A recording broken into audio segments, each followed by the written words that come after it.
Father Fernando Suarez, Healing Prayer, Tagalog version. Please like, subscribe, share, and comment para kumalat ang healing prayer ni Father Fernando Suarez. Sa ngalan ng Ama, at ng Anak, at ng Espiritu Santo. Amen.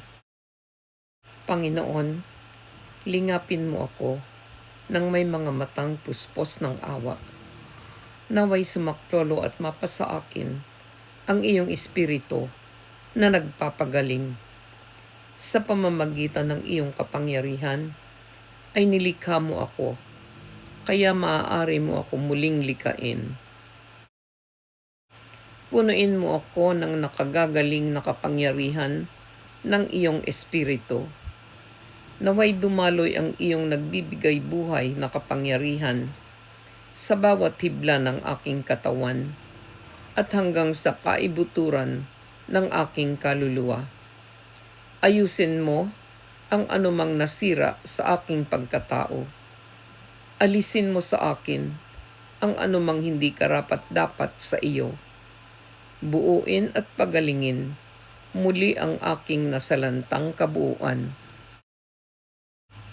Ibalik mo ang aking lakas upang makapaglingkod sa iyong kaharian. Dampian mo ang aking kaluluwa ng iyong habag para sa iba.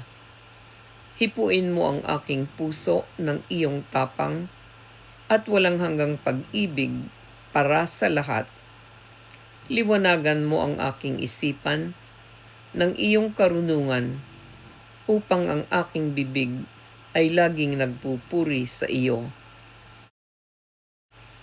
Turuan mo akong lumapit sa iyo sa oras ng aking pangangailangan at tulungan mo akong maakay ang iba patungo sa iyo sa pamamagitan ng aking mabuting halimbawa.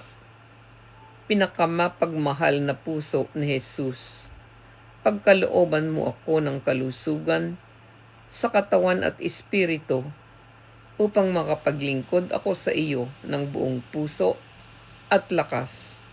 Amen.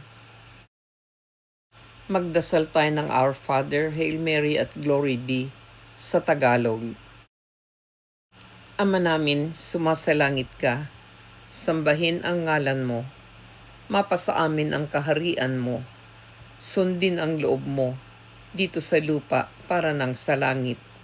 Bigyan mo kami ngayon ng aming kakanin sa araw-araw at patawarin mo kami ng aming mga sala para ng pagpapatawad namin sa mga nagkakasala sa amin, at huwag mo kaming ipahintulot sa tukso at iadya mo kami sa dilang masama. Siya nawa. Aba, Ginoong Maria, napupuno ka ng grasya, ang Panginoong Diyos ay sumasa iyo.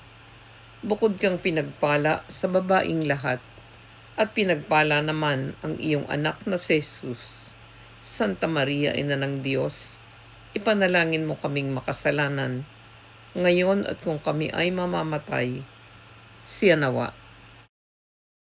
Luwalhati sa Ama, sa Anak, at sa Diyos Espiritu Santo, kapara noong unang-una, ngayon at magpakailanman, sa walang hanggan. Amen. Sa ngalan ng Ama, at ng Anak, at ng Espiritu Santo. Amen. Please like, subscribe, share, and comment para kumalat ang healing prayer ni Father Fernando Suarez. Miss you, Father Ado. You left us on February 2020. It is now June 17, 2026 when I created this Tagalog version of your English healing prayer. Godspeed and stay with us all the time to pray for us. We are praying that you will be a saint one of these days.